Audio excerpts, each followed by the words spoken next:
ആൾക്കാർ മരിച്ചുപോയി.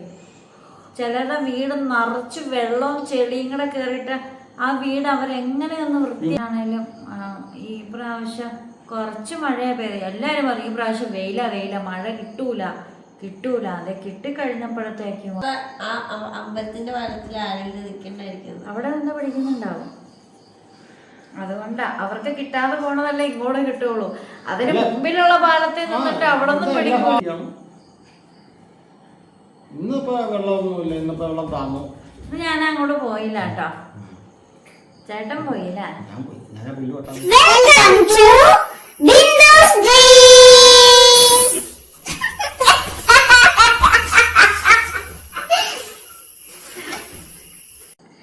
ഹായ്, ബിന്ദുസ് ഡ്രീംസിലേക്ക് എല്ലാ കൂട്ടുകാർക്കും സ്വാഗതം. നമുക്കങ്ങനെ നാളെ വരെ അവധി കൂടി കിട്ടിയിരിക്കുകയാണ് കേട്ടോ ഇടുക്കി ജില്ലക്ക്.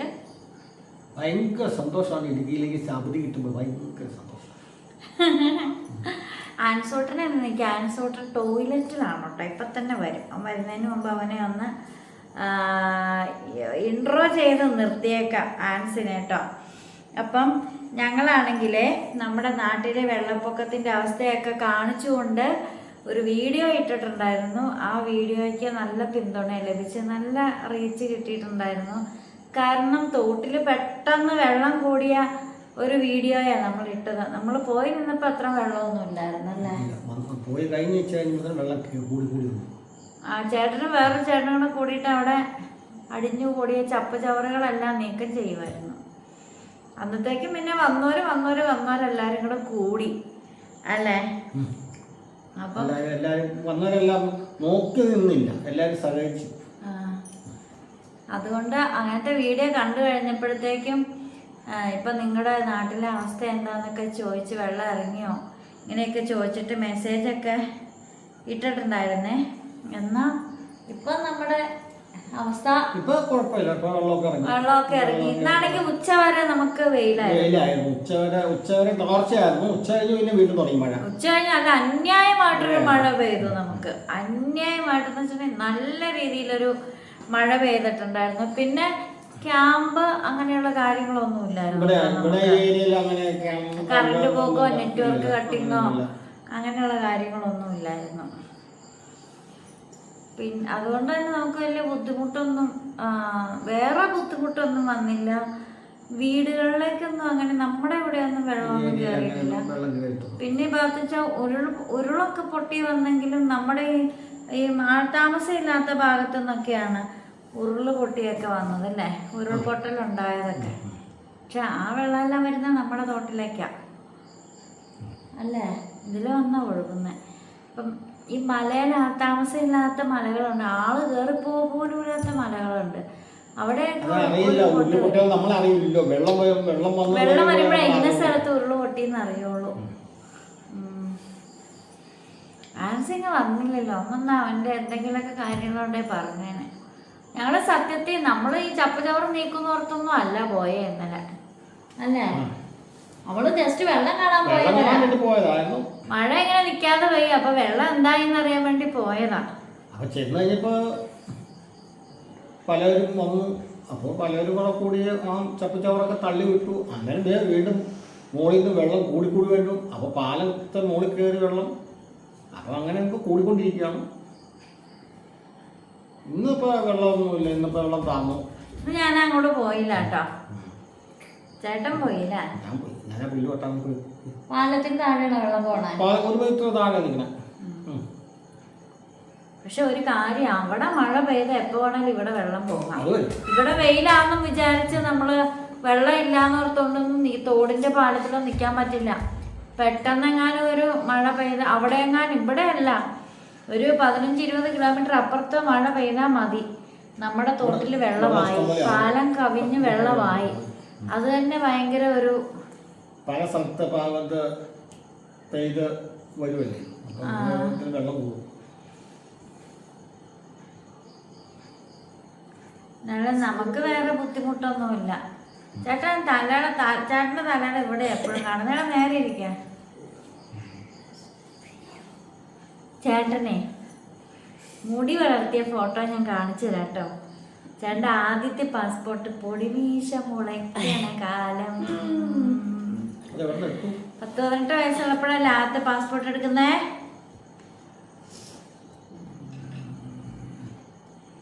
അല്ല 10-20 വയസ്സായപ്പോഴായിരിക്കും. എന്നാണേലും ഒരു പൊടിമീശക്കാരനെ എനിക്ക് കിട്ടിയിട്ടുണ്ട്. തല നിറച്ച് മുടിയൊക്കെയുള്ള ഒരു പൊടിമീശക്കാരൻ. അത് കഴിഞ്ഞുള്ള ഒരു യുവാവിനെയും കിട്ടിയിട്ടുണ്ട്. എൻ്റെ പഴയ ഫോണിനകത്ത് ഉണ്ടായിരുന്നു. ഇവൻ യൂസ് ചെയ്യുന്ന ഫോണിനകത്ത് ഉണ്ടായിരുന്നു. എടാ നീ അത് നേരെ ഇരുന്നേ, അതിന് ചവിട്ടല്ലേ, തല വെക്കുന്നതാ. എടാ നേരെ ഇരിക്കടാ. എടാ അത് എഡിറ്റ് ചെയ്ത് വരുമ്പോ നിന്റെ ഇവിടം വരെ കിട്ടുമോ? ഫുള്ള് കാണിക്കുക, ഇടയ്ക്കല്ലേ കാണിക്കുള്ളൂ കേട്ടോ. എന്നതാ അത് ഇടയ്ക്കല്ലേ എഡിറ്റ് ചേർക്കണേ? എന്താ ഇടയ്ക്കല്ലേ എന്റെ മുഖത്ത് ഫോട്ടോ വരുന്നേ? എടാ നീ നേരെ ഇരിക്കുക, എൻ്റെ ഒപ്പം ഇരിക്കുക. അത് ഭയങ്കര വൃത്തികേടല്ല ഇങ്ങനെ ഇരിക്കും ആളുകൾക്ക് കാണാനൊക്കെ. അങ്ങനെ ഒരു മഴയുടെ പര്യവസാനത്തിലേക്ക് നമ്മൾ എത്തിക്കൊണ്ടിരിക്കുകയാണ്. പക്ഷെ ഇപ്പൊ മഴ പെയ്യുന്നില്ല കേട്ടോ. മഴ പെയ്യുന്നില്ല. ഇനിയിപ്പോ രാത്രി ചിലപ്പോ പെയ്താൽ ഒന്നോ മഴ പെയ്യുന്നുള്ളൂ, പിന്നെ തോർച്ചയായിരിക്കും. നാളെ കൂടെ മഴ ഉണ്ട്. നാളെ കൂടെ മഴ ഉണ്ട്. നാളെ കൂടെ മഴ ഉണ്ടെന്നാണ് പറഞ്ഞത്. 5-ാം തീയതി വരെ. എന്നാണേലും അവധിയൊക്കെ നേരത്തെ തന്നെ അവധിയൊക്കെ കിട്ടി മഴ മൂലം. പക്ഷെ അങ്ങനെ ഒരു അവധി കിട്ടിയോണ്ട് തോട്ടിൽ ഇത്ര വെള്ളം വരുമെന്ന് മനസ്സിലാക്കാൻ പറ്റിയത് എനിക്കറിയില്ലായിരുന്നു. ഈ തോട്ടിൽ ഇത്ര ഞങ്ങളൊരു ദിവസം ഉണ്ട് അമ്പലത്തിന്റെ ആ വഴിക്കോടെ വന്ന് നോക്കിയിട്ടുണ്ട് വെള്ളം. പിന്നെ ഇത് പണ്ട് അപ്പുറത്ത് വീട്ടിൽ വെച്ച് താഴത്തെ നമ്മുടെ ചാനലിലെ വീഡിയോ കിടപ്പുണ്ട്. കന്നാലയിലേക്ക് വെള്ളം കയറി ഓർക്കണ്ട. അത് ഓർക്കണ്ട, താഴത്തെ തൊട്ടിയില്. അതന്നാ വലിയ ചെപ്പുളത്തുകൊണ്ട് ഉരുള് പൊട്ടിയതാണ്. അന്ന് വെള്ളം വന്നു. ഒരു ഓഗസ്റ്റ് 6-ാം തീയതി. ഞാൻ പിന്നെ അങ്ങനെ വീടിന് വെളിയിൽ ഞാൻ പെരക്കകത്ത് തന്നെ ഇരിക്കുന്ന ടീം. ഓഗസ്റ്റ് 6-ാം തീയതിയാണ്. 6-ാം തീയതി 5-ാം തീയതി. അതെ 5-ാം തീയതി മഴയായിരുന്നു. 6-ാം തീയതി ശരിയാ 6-ാം തീയതി പൊട്ടി. എങ്ങനെ ഇത്ര കറക്റ്റായിട്ട് ഓർത്തിരിക്കുന്നത്? 7-ാം തീയതി അമ്മച്ചി ആണ്ടായിരുന്നു. അന്ന് എനിക്ക് പോകാൻ പറ്റില്ല, പള്ളിയിൽ പോകാൻ പറ്റില്ല. ഓഗസ്റ്റ് 7-ാം തീയതി അമ്മച്ചി മരിച്ച ആണ്ടാണ് കേട്ടോ. അപ്പം അന്ന് ഇവിടെ പോകുമ്പോൾ ഇവിടെ അങ്ങോട്ട് അന്ന് ഞാൻ കെട്ടൊന്നും ഇല്ലായിരുന്നു. ആ പറമ്പ് ആ പെരവണത വീടൊക്കെ ഉണ്ടല്ലോ, അവിടെയൊക്കെ വെള്ളം കയറി ഇങ്ങനെ ഒഴുകിക്കൊണ്ടിരിക്കുകയായിരുന്നു. ബുധനാഴ്ച വെള്ളിയാഴ്ച ആണല്ലോ അല്ലേ? ഞാൻ നേരിട്ട് കണ്ടിട്ടില്ല. പക്ഷെ അമ്മച്ചിയുടെ എൻ്റെയും പേരിൻ്റെ ആദ്യത്തെ അക്ഷരം ബി ആണ്. ബ്രിജിത്ത 2007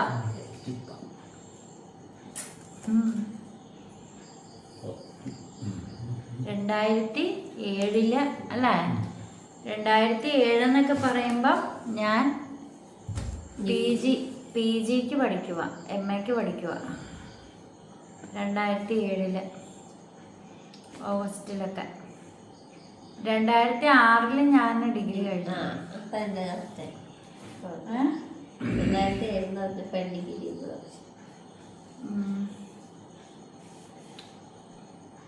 പറ ചേട്ടാ.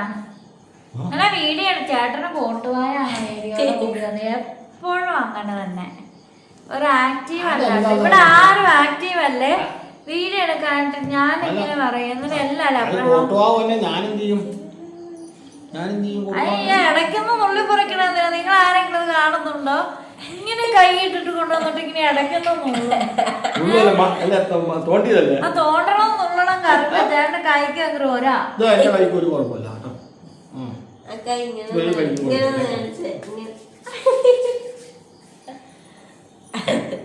തോട്ടിലേക്ക് പിടിച്ചു വിടൂട്ടോ ഞാൻ.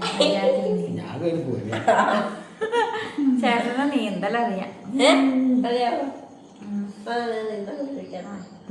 പിന്നെയാ ഇവനെന്നാ നീന്തൽ പഠിപ്പിക്കാത്ത? ആ വെള്ളത്തിൽ ഇറങ്ങൂല, എനിക്ക് പേടിയാ. മഴവെള്ളപ്പൊക്കത്തെ കുറിച്ച് പറയാൻ വന്നിട്ട് പാട്ട് പാടാൻ പോവാന്ന് ഇവനെ എടുത്ത് തോട്ടി കൊണ്ടിടാം. എടാ നിന്നെ പകുതി പോലും കാണുന്നില്ലല്ലോടാ. നീ പുറകോട്ട് നിന്ന് പോയിട്ട് നിവർന്നിരിക്കടാ. ഈ ചെറുക്കിന് നടുവേദനയാന്ന് പറഞ്ഞു. ഇത്രയും ചെറുപ്പത്തിലേ തന്നെ ഇവന്റെ നടുവേദനയാന്നാ പറയണത്. ഫുട്ബോളിന്റെ ഒന്നും അല്ല, ചപ്പാത്തി കാണണം. നമ്മള് വെള്ളപ്പൊക്കത്തെ കുറിച്ച് ഇവിടെ ഇരുന്ന് പറയണം. ഓരോരുത്തരും അനുഭവിക്കുന്ന അനുഭവങ്ങള് നമുക്ക് അങ്ങനെ വന്നെങ്കിൽ നമ്മൾ എന്ത് ചെയ്യുന്നവർക്ക് ഓരോരുത്തരുടെ വീട് കംപ്ലീറ്റ് പോയി. വീട് പണിത് വെച്ച സ്ഥാനത്ത് പൊട്ടി പോലും ഇല്ലാണ്ട് പോയ ആൾക്കാർ മരിച്ചുപോയി. ചിലരുടെ വീട് നിറച്ച് വെള്ളവും ചെളിയും കൂടെ കയറിയിട്ട് ആ വീട് അവരെങ്ങനെയൊന്ന് വൃത്തിയാക്കി. ഈ ഏരിയയിൽ എന്ന് പറയുമ്പോൾ ഇവിടെ ഈ തൊമ്മമുത്ത് ഭാഗത്ത് ചില ഏരിയ ഒറ്റപ്പെട്ട് പോയായിരുന്നു. മഴ ഭയങ്കര മഴയായിരുന്നു, വെള്ളം കയറി ഒറ്റപ്പെട്ട് പോയായിരുന്നു. അതൊക്കെ തൊമ്മമുത്ത് ഈ ചപ്പാത്ത എത്തിപ്പോയി. അവിടെ ഒരു കുരിശുപള്ളിയുണ്ട്, കുരിശുപള്ളിയിലൊക്കെ വെള്ളം കയറി അങ്ങനെ നിൽക്കിയത്. ഒരു മണിക്കൂറോളം നിൽക്കുക എന്ന് വെച്ചാൽ അത് വെള്ളം എന്ന് പറഞ്ഞാൽ ഭയങ്കര വെള്ളം വരെയുള്ള സ്ഥലങ്ങളിലാവും. വലിയ വലിയ പുഴയല്ലേ തൊമ്മമുത്ത് പുഴ എന്ന് പറഞ്ഞാൽ. അത് കാളിയാറ് മൂവാറ്റുപുഴ പുഴയിലേക്ക് ഇന്ന് വീടിനാണ്. അവിടെയൊക്കെ പല സ്ഥലങ്ങളിലും വെള്ളം കയറി കുടുംബം ഇതായിട്ടുണ്ടാകും. ഞാൻ ഓർക്കണ ഈ വീട്ടിൽ വെള്ളം കയറുമ്പോൾ ചെളിയോട് കൂടി വന്ന ഇപ്പൊ ഈ നമ്മുടെ വീടേക്ക് വെള്ളം കയറുമ്പോൾ കുറെ ചെളിയും കൂടെ അടിച്ച് കയറുമെന്ന് പറയുമ്പോ നമ്മള് പിന്നെ എങ്ങനെ വൃത്തിയാക്കി നമുക്കൊന്ന് പെര തുടയ്ക്കുമ്പോ തന്നെ എന്ത് ബുദ്ധിമുട്ടാ. ഇത് മൊത്തം തുടച്ചു വരുമ്പോഴത്തേക്കും നമ്മൾ മടുക്കുക. അപ്പൊ ഈ കാണാവുന്ന ചെളി മുഴുവൻ ഒരു വീട്ടിലേക്ക് അടിഞ്ഞു കയറി അവരുടെ ഫർണിച്ചറും അവരുടെ ഇലക്ട്രോണിക്സ് ഉപകരണങ്ങളും ഒക്കെ നശിക്കുക എന്ന് പറയുമ്പോ ചിന്തിച്ചു നോക്കിക്കേ. പിന്നെ ആ ജീവിതം വീണ്ടും ഒരു തുടങ്ങണം. ഒരു മനുഷ്യന്റെ ആണെങ്കിൽ 11 പശുക്കളാ ചത്തുപോയത്. പകരം 4 പശുക്കളെ കൊടുത്തു. പക്ഷെ 4 പശുക്കളെ കൊടുത്തു. നഷ്ടം എന്ത് വലിയ നഷ്ടമാ. ഇല്ല, അവരുടെ വരുമാനം അത് ആ മനുഷ്യനെ കണ്ടാൽ തന്നെ ഒരു അയ്യോഭാവം തോന്നും. ഒരു പാവം ഒരു ചേട്ടൻ, ചെറിയൊരു വണ്ണം കുറഞ്ഞ ഒരു ചേട്ടൻ. അപ്പൊ അവരുടെയൊക്കെ ഉള്ളൊക്കെ കിടന്ന് പെടയുമായിരിക്കും. എങ്ങനെയാണെന്ന് വെച്ചാൽ 11 പശുവിന് 15 ലക്ഷം രൂപ ഉറപ്പാണ്. ഒരു പശുവിന് 1 ലക്ഷം രൂപയുടെ പശു കാണും ഉറപ്പാണ്. പിന്നെ അല്ലാതെ പശു 2 പശു ഗർഭിണിയാന്നാണ്. അപ്പൊ അതൊക്കെ വെച്ച് നോക്കുമ്പോ നമ്മളെന്ത് ഭാഗ്യമാണ്. പിന്നെ ഒരു കുഴപ്പമില്ല. ഇവിടെ വെള്ളപ്പൊക്കത്തിന്റെ ഒരു ആവശ്യം പോലും ഇവിടെ ആർക്കും ഒരു നമ്മുടെ ഈ പരിസരങ്ങളിലൊന്നും വെള്ളപ്പൊക്കത്തിന്റെ ബുദ്ധിമുട്ടൊന്നും അങ്ങനെ ഇല്ല. വീട്ടിലേക്ക് പറ്റും അങ്ങനെയൊന്നും വെള്ളം കയറുന്ന വീടുകളില്ല അല്ലേ? നമ്മുടെ അടുത്തൊന്നും ഇല്ല. എന്നാണേലും ഈ പ്രാവശ്യം കുറച്ച് മഴയെ പെയ്ത് എല്ലാവരും പറയും ഈ പ്രാവശ്യം വെയില മഴ കിട്ടൂല. അത് കിട്ടിക്കഴിഞ്ഞപ്പോഴത്തേക്കും ഒരു 1.5 കിട്ടലായിപ്പോയി. അവിടെയൊക്കെ കിണറ്റിന്ന് ഇപ്പൊ ചിരട്ടയ്ക്ക് കോരിയെടുക്കാം വെള്ളം.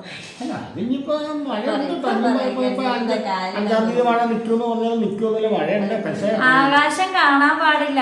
കാർമേഘങ്ങൾ ഇങ്ങനെ കിടക്കുക ഒരു ആഷ് കളറില്, അല്ലെങ്കിൽ ആകാശം ഇങ്ങനെ നീല കളറിൽ ഇങ്ങനെയൊക്കെ കാണാം. ഇതെല്ലാം ഇങ്ങനെ ഒരേ കളർ പോലെ പരന്ന് കിടക്കുക. പിന്നെ കഴിഞ്ഞ ദിവസം ആരാണ്ട് പറയുന്ന കേട്ട് ഇതുപോലെ ബഹിരാകാശത്തുനിന്ന് നോക്കുമ്പം ഭൂമി കാണാൻ മേലെ കാർമേഘങ്ങൾ ഇങ്ങനെ അടിഞ്ഞു കൂടിയേക്കുവാന്ന്. പിന്നെ അത് മുഴുവൻ ഇനി പെയ്ത് തീരണ്ടേ. അങ്ങനെ ഉണ്ടെങ്കിൽ അത് മുഴുവൻ പെയ്ത് തീരണ്ടേ. ഈ വെള്ളം മൊത്തം എന്തോ ചെയ്യും? ഭൂമിയുടെ 70% വെള്ളമാണെന്നാ പറയുന്നത്. 72% ആണ്ട് 71 എർത്തിന്റെ അല്ലേ? എത്രയാണോ? 70 ആണോ 71 ആണോ?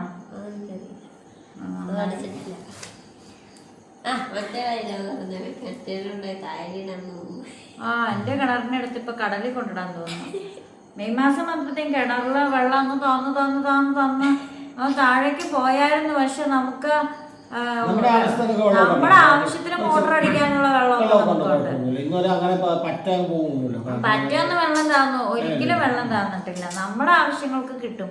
പക്ഷെ ആ മെയ് മാസത്തിൽ നമ്മുടെ കിണറിനെ വെച്ച് നോക്കിയിട്ടുണ്ടെങ്കിൽ ഇപ്പോഴത്തെ കിണർ കണ്ടിട്ടുണ്ടെങ്കിൽ കിണറിനടുത്ത് വെള്ളത്തിലേക്ക് ഇടാൻ. പിന്നെ മെയ് മാസത്തിൽ വെള്ളം താന്നു കഴിഞ്ഞപ്പോഴാണ് ഇതിന്റെ ഉറവ എവിടെന്നാ വരുന്നതെന്ന് നമുക്ക് മനസ്സിലായത് കേട്ടോ. ഉറവ എവിടെന്നാ വരുന്നതെന്ന് മനസ്സിലായത്. കാരണം ഉറവ കറക്റ്റ് ഇങ്ങനെ വന്ന് ചാടുന്നത് നമുക്ക് കാണാൻ പറ്റി. നിറച്ച് വെള്ളം ഇതുപോലെ മെത്തി കിടക്കുമ്പോൾ നമുക്ക് ഉറവ് വരുന്ന എവിടെ നിന്ന് നമുക്ക് അറിയാൻ പറ്റൂലല്ലോ. അങ്ങനെയായിരുന്നു. അങ്ങനെ നമ്മള് ഇന്നലെ നമ്മുടെ തോട്ടില് വെള്ളമൊക്കെ പൊങ്ങിയെങ്കിലും ഒത്തിരി പേര് പേടിച്ചു പോയിട്ടുണ്ട്. ഇന്നലെയല്ലേ പോയി വീഡിയോ എടുത്തേ? ആ, അവന് വെളിവില്ല. പിന്നെ അതില് രസകരമായ കുറെ കാര്യം എന്ന് ചെയ്യാൻ പറഞ്ഞിട്ടുണ്ടെങ്കിൽ തേങ്ങ ഒഴുകി വരുന്നതൊക്കെ പിടിക്കാനായിട്ട് നിൽക്കുന്നതൊക്കെ കാണാൻ നല്ല രസമായിരുന്നു. പണ്ടൊരിക്കൽ നമ്മള് ഇത് തേങ്ങയായിരുന്നു, കുഞ്ഞേട്ടനൊക്കെ നിന്ന് പിടിക്കുമായിരുന്നു തേങ്ങ. എനിക്ക് വന്നത് ആ അമ്പലത്തിന്റെ വനത്തിൽ ആരെങ്കിലും നിൽക്കണ്ടായിരിക്കും, അവിടെ നിന്ന് പിടിക്കുന്നുണ്ടാവും. അതുകൊണ്ടാ അവർക്ക് കിട്ടാതെ പോണതല്ലേ ഇങ്ങോട്ട് കിട്ടുള്ളൂ. അതിന് മുമ്പിലുള്ള പാലത്തിൽ നിന്നിട്ട് അവിടെ നിന്ന് പിടിക്കൂലോ. എല്ലാ ഭാഗത്തും പിടിക്കുന്നുണ്ട്. തോട്ടറമ്പിൽ കൂടെ നിൽക്കുന്ന തെങ്ങെന്ന് ഈ മഴ പെയ്യുമ്പോൾ ചാടുന്ന നേരെ തോട്ടിലേക്കാണ് അവിടെ തോട്ടിലേക്ക് ഒഴുകി പോലും. എന്റെ ചെറുപ്പത്തിൽ തോട്ടിക്കടെ പണ്ട് വമ്പിളീസ് നാരങ്ങ ഒഴുകി വന്നു. ഞങ്ങളെ അടുത്ത് പൊളിച്ച് തിന്ന് അരക്കി കുളിച്ചോണ്ടിരുന്നപ്പോ അപ്പൊ ഞാനിവിടെ തിനി ചിലപ്പോ മുന്തിരിങ്ങ വരുമായിരിക്കും, ഓറഞ്ച് വരുമായിരിക്കും. സത്യമായിട്ട് ഞാനങ്ങനെ ഓർത്തു. തിന്നാനുള്ള സാധനം വന്നു കഴിഞ്ഞപ്പോ പിന്നെ തേങ്ങ വരുമ്പോ പിടിച്ചെടുക്കുമായിരുന്നു. അപ്പൊ കുളിക്കാനൊക്കെ പോകുന്ന സമയത്ത് ഒത്തിരി വെള്ളം വരില്ലടാ, ഇറങ്ങാൻ പറ്റുന്നത്. അവിടെ ഒന്നും അവിടെ വെള്ളം കയറി അവിടെ തെങ്ങും തോട്ടത്തിലേക്കൊക്കെ വെള്ളം കയറുന്നതായിരുന്നു. ഞാൻ ചെറുപ്പത്തിൽ തോട്ടിലൊക്കെ ഏത് വയസ്സിലാ ഇത്ര വെള്ളം കണ്ടു ഞാൻ കിടക്കും കരഞ്ഞ. അവസാനം കപ്പ ആടാൻ പോയിട്ട് കപ്പയ്ക്ക് വളം ഇട്ട്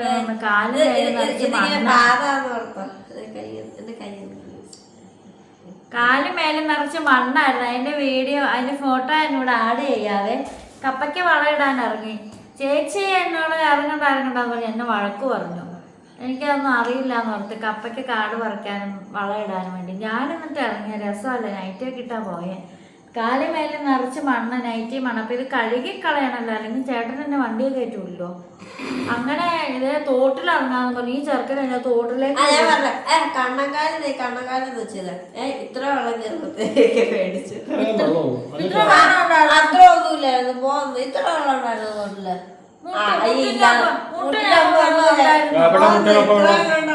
മുട്ടിനൊപ്പം വെള്ളം കണ്ട എന്തായാലും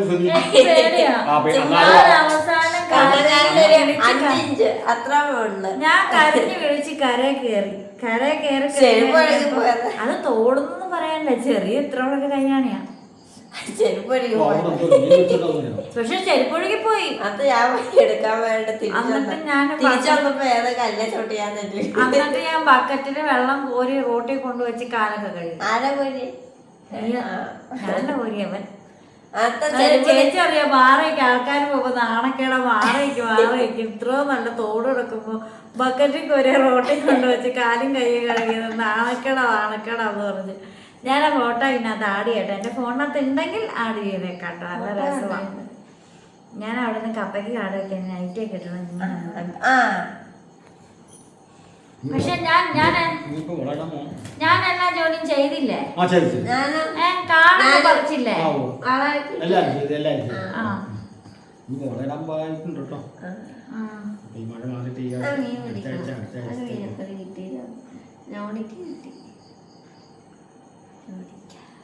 അപ്പൊ ഇതൊക്കെയാണ് നമ്മുടെ വീട്ടിലെ വിശേഷങ്ങൾ. അപ്പൊ നമ്മള് വീഡിയോ വൈൻഡപ്പ് ചെയ്യട്ടെ, അത്രയൊക്കെ ഉള്ളു. പിന്നെ നിങ്ങളുടെ മഴ വിശേഷങ്ങളൊക്കെ കമന്റ് ബോക്സ് നിറച്ചിടാനായിട്ട് മറക്കരുത് കേട്ടോ.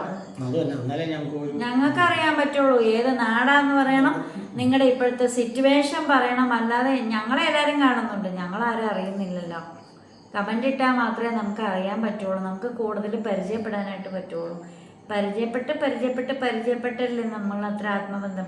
നിങ്ങൾക്ക് ഞങ്ങളെ സ്ഥിരം കാണുമ്പോൾ വീട്ടിലെ ആരെങ്കിലുമായിട്ട് അടുത്ത വീട്ടിലുള്ളവരൊക്കെ ആയിട്ട് നിങ്ങൾക്ക് തോന്നാം. പക്ഷെ നിങ്ങളെ കൂടി ഞങ്ങൾക്ക് പരിചയപ്പെടണമെങ്കിൽ പേരെങ്കിലും ഞങ്ങൾക്ക് അറിയണമല്ലോ. അപ്പം ഏത് നാട്ടുകാരാണെന്ന് അറിയണമല്ലോ. അതൊക്കെ ഭയങ്കര ആഗ്രഹമാണ് കേട്ടോ. അപ്പം അതുകൊണ്ട് കമൻറ്റ് ബോക്സ് ഒന്ന് നിറച്ചിടാനായിട്ട് നിങ്ങൾ ശ്രദ്ധിക്കണം, വിശേഷങ്ങളൊക്കെ പറയണം. അപ്പോൾ ഞങ്ങളുടെ വീഡിയോ ഇഷ്ടപ്പെട്ടാൽ ലൈക്കും കമൻറ്റ് ഷെയർ സബ്സ്ക്രൈബ് ഒക്കെ ചെയ്യണം. സബ്സ്ക്രൈബ് ചെയ്താൽ ഓൾ എന്ന ബെല്ലൈക്കണം അമർത്തിയിട്ടേണെങ്കിൽ ഞങ്ങളിടുന്ന എല്ലാ വീഡിയോസും നിങ്ങളുടെ കയ്യിലേക്ക് എത്തുള്ളൂ. ഡെയിലി വീഡിയോ കണ്ടാൽ മാത്രമേ, 2 ദിവസം വീഡിയോ കാണാതിരുന്നാൽ പിന്നെ യൂട്യൂബ് ആ നോട്ടിഫിക്കേഷൻ തരത്തില്ല. അങ്ങനെ തരാതിരുന്നാൽ പിന്നെ നിങ്ങൾക്കങ്ങ് വിട്ടുപോകും, പിന്നെ കിട്ടത്തില്ല നമ്മുടെ വീഡിയോ. നമ്മുടെ പേര് സെർച്ച് ചെയ്യാനായിട്ട് അറിയാൻ പാടില്ലാതെ പോയാൽ പിന്നെ വീഡിയോ കിട്ടത്തില്ല, അങ്ങനെ മിസ്സായി പോകും. അതുകൊണ്ട് ഡെയിലി വീഡിയോ കാണുക, ഷോർട്സെങ്കിലും നിങ്ങൾ കാണാനായിട്ട് ശ്രമിക്കുക.